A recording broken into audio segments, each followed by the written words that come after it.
we got somebody out the front window with a pair of binoculars and a zoom lens. We're trying to get a pretty good idea on this thing. And we copy that.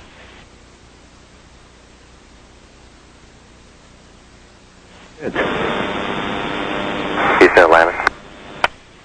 Go ahead.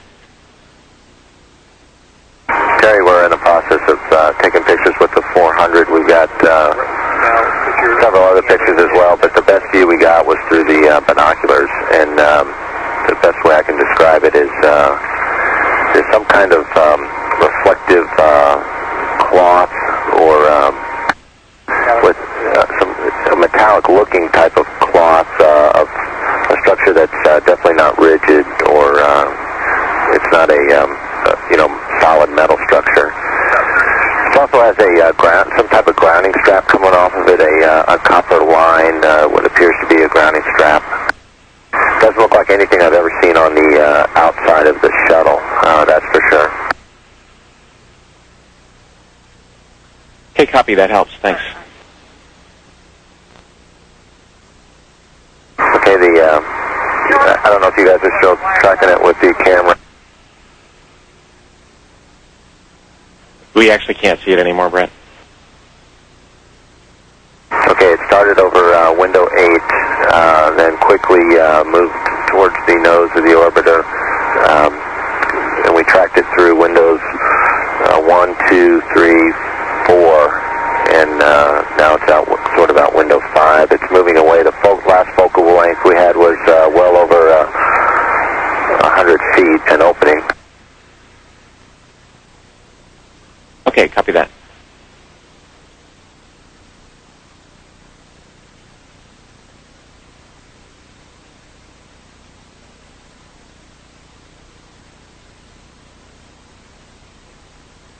This is Mission Control Houston with Atlantis Commander Brett Jett talking with astronaut Terry Virts here in Mission Control about an object the crew members noted outside the windows of the Space Shuttle Atlantis.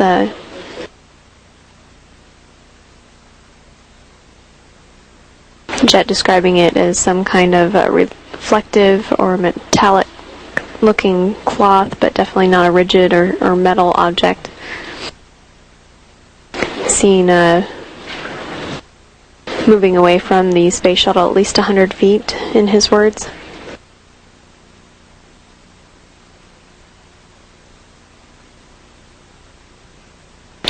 The crew also took digital still photos that will be downlinked to Mission Control.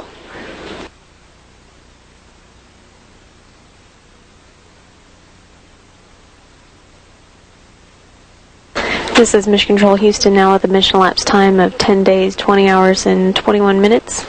This view of the Space Shuttle Atlantis looking at the robotic arm operations with the shuttle robotic arm attached to the orbiter boom sensor system to continue inspections of Atlantis to ensure that it is in good shape for landing tomorrow.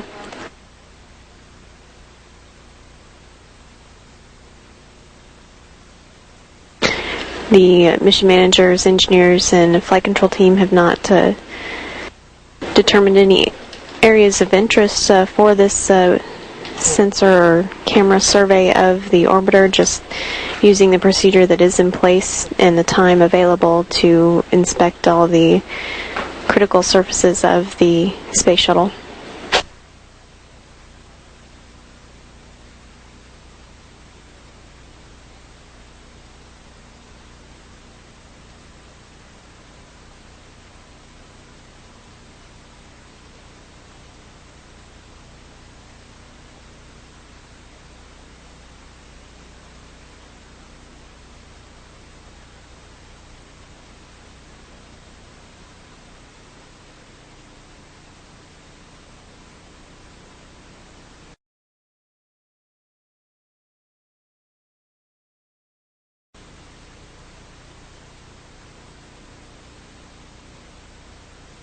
The instrumentation communications officer here in Mission Control operating the payload bay camera with reflections in the camera lens as it looks past the Space Shuttle Atlantis. Digital downlink. We do see that. Okay. That's looking out in front of the orbiter. Okay, we're seeing 3 or 4 objects. Can you confirm that it's just the one that's actually moving? The other ones are just reflections? No, there are 3 objects. The one you see 2 rings right there. They're the ones we kind of had the late tally-ho on. The one down the bottom, that was the one we initially saw that appeared to be foil. So we've got like 2 rings and then the piece of foil. The piece of foil seems to be further in front with the grounding strap on. It seems to be further in front of the other 2, and the other 2 seem to be about the same equidistant from both us and the forward one. Copy that.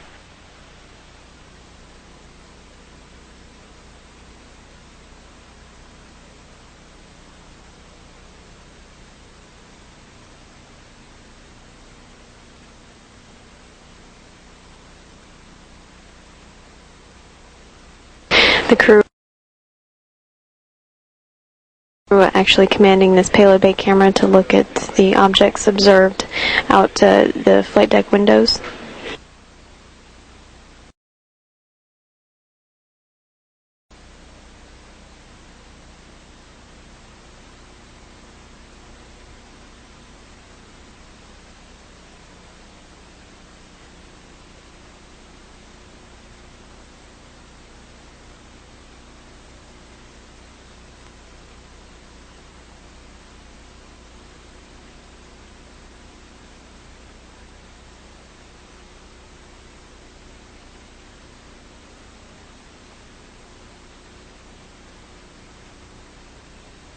Atlantis.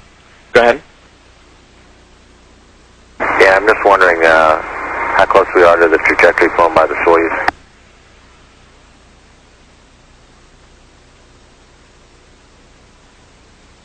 And we're asking.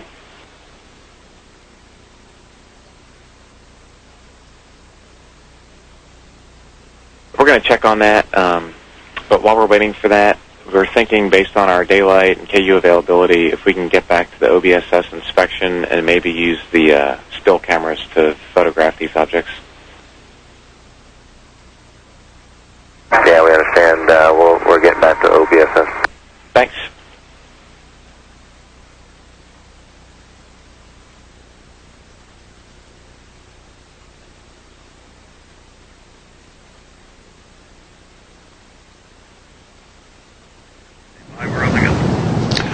Good morning and welcome to today's STS-115 mission status briefing. With us this morning are Entry Flight Director Steve Stitch. Also with us is STS-115 Lead Flight Director Paul Dye. Both these gentlemen just coming off console after a day of inspections. We'll go with statements first and then move on to questions. Steve? Thank you very much, Kelly. Let's see. Talk a little bit about what we did today.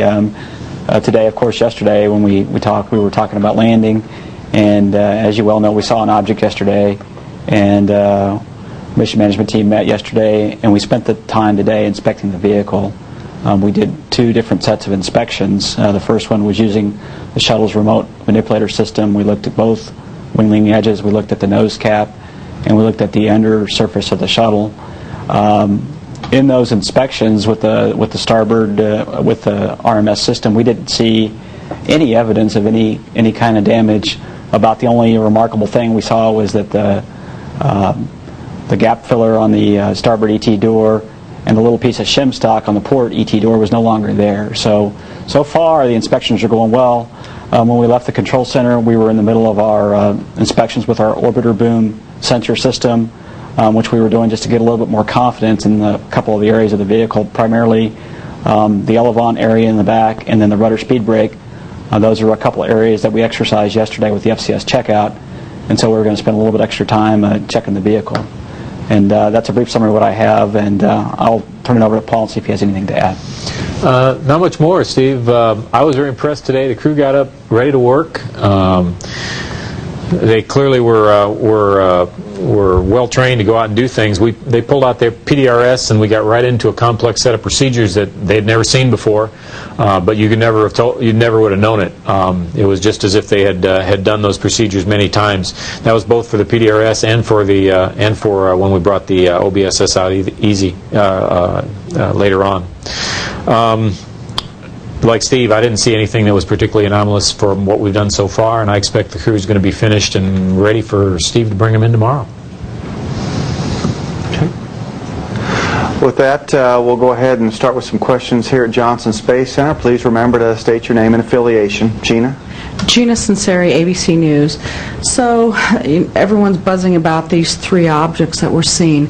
I guess I kind of want to put that into some kind of perspective. How common is that kind of occurrence outside the payload bay when you have things floating around the shuttle? I mean, we're all buzzing about it, but is this a common or uncommon occurrence that we're witnessing over the last couple of days? Paul or Steve? Well, I'll tell you, I've been flying these shuttles for as long as we've been flying shuttles, and it's not uncommon to see little bits of pieces of things floating out. A lot of times it's ice, a lot of times it's a little piece of lint. It's amazing how something in bright sunlight can look much bigger than it really is. So it's very hard to identify what those little things might be. I would say it's not a particularly uncommon thing when you're concentrating cameras in sunlight, looking out in the payload bay and looking outside to see small objects floating away. A follow-up, if I may. Steve, are there any other anomalies that you're working outside of, clearly, the examination of the shuttle and its thermal protection system? Any other issues that you're working today? No, the shuttle continues to perform beautifully in terms of the system. So the plan for today, we'll go ahead and complete the inspections on the exterior of the vehicle. If we don't see anything anomalous, the mission management team will meet today at 9 o'clock, and I fully expect if the vehicle, if we find no problems with the TPS, then we'll deorbit and land tomorrow. Just to add to what Paul said about the debris objects, typically, you know, when we open the payload bay doors on the first day of the flight, we will see objects that perhaps were left there during processing come out of the payload bay. It is a little bit unusual to see objects maybe this late in the mission. Atlantis did go through OMM before this mission, orbital major mod, and so it had been down for a while. A lot of processing at the Kennedy Space Center. We did do an FCS checkout, or flight control system checkout, yesterday. That does put quite a bit of vibration on the vehicle. A lot of crews come back and report that when we go check that flight control system to make sure that the hydraulics will bypass if we get a bad command, what we're testing is that the system will work if we get a bad erroneous command out. And when our ports on the actuator pop, the crew does report after missions that does vibrate the vehicle, and they can feel that in the crew cabin even though those actuators are back on the wing. So, you know, we are shaking the vehicle up, and perhaps, you know, after FCS checkout we knocked a few things out of the payload bay. Okay. We'll go to the Kennedy Space Center now. I understand we have a couple of questions there.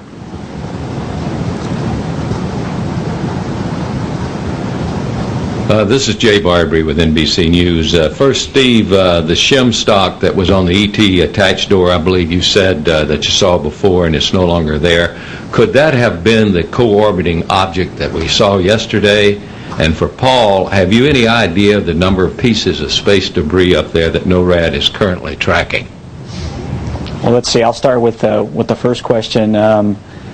You know, that's one of the things we're looking at right now. And the object that we had yesterday, you know, we're making estimates of how big that object was. Unfortunately, we didn't have a good range measurement, so it's very hard to figure out exactly how big that object was that we saw with the cameras. So certainly it is possible it's a shim stock, but it's not a 1-for-1 correlation right now because we just don't know the size of that object. So it's a possibility. But we're taking it one step further and doing the inspections today to make sure that there's no other critical piece that we've lost. And I'll let Paul answer the number of objects. Thanks, Steve. You're the ex-FIDO. I think the NORAD catalog is somewhere around 8,000 objects that they track, but that number goes up and down frequently, and I couldn't be remembering last year's number, so it's in the thousands.